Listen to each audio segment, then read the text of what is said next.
నారా చంద్రబాబు నాయుడు గారు అరకు లోయలోని గిరిజనుల సంప్రదాయ నృత్యాలలో హింసా నృత్యం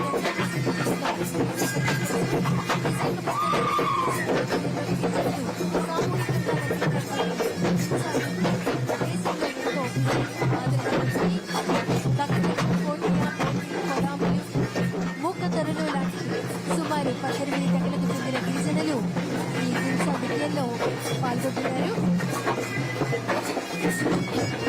అనంతరం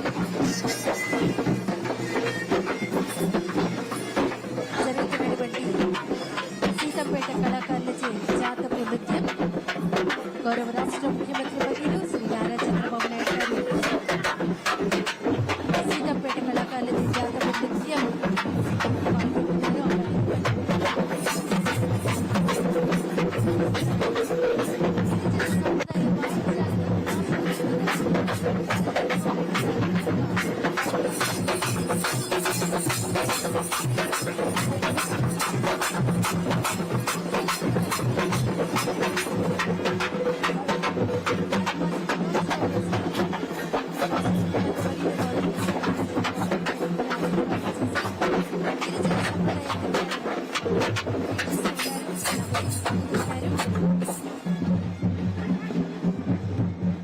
ఎన్నెన్నో నృత్యాలు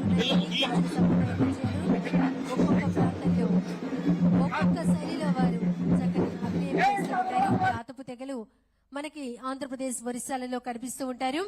వారి ఆచారాలు, వారి సాంస్కృతిక పండుగలు అనేకమైనవి వారు జరుపుకుంటూ ఉంటారు. అనంతరం రాష్ట్ర ముఖ్యమంత్రి వర్యులు శ్రీ నారా చంద్రబాబు నాయుడు గారు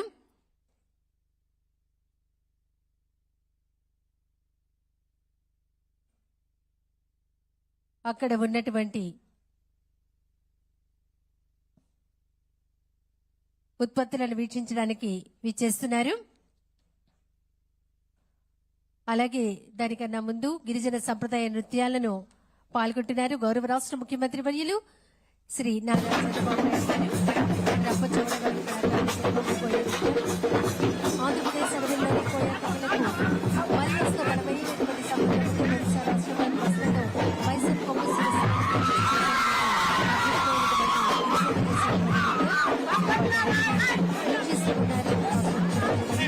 శ్రీ నారా చంద్రబాబు నాయుడు. అలాగే గిరిజన స్త్రీ సంక్షేమ శాఖ మంత్రులు గుమ్మడి సంధ్యారాణి గారు, శాసనసభ్యులు సభ్యులందరూ వీక్షిస్తూ ఉన్నారు. ఆ నృత్యాలలో ఎంతో ఆనందంగా పాల్గొంటూ ఉన్నారు.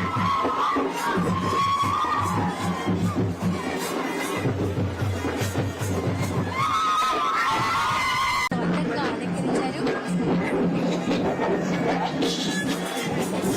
మనం లైవ్లో వీక్షిస్తున్నాం.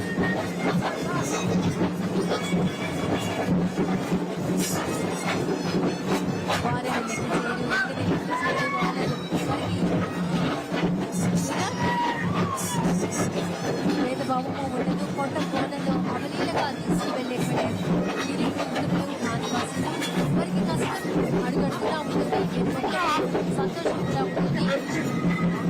వారి కోసమే ఈ ప్రత్యేకమైనటువంటి రోజు ఈ ఆదివాసీ దినోత్సవం.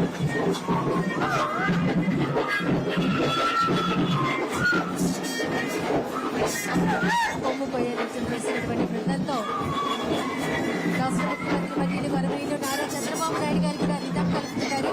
దాన్ని మనమంతా వీక్షిస్తున్నాం.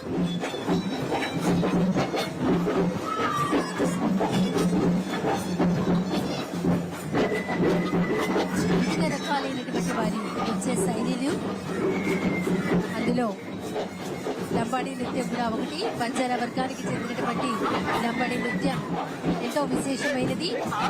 అనుపు గ్రామంలో ఉద్భవించింది.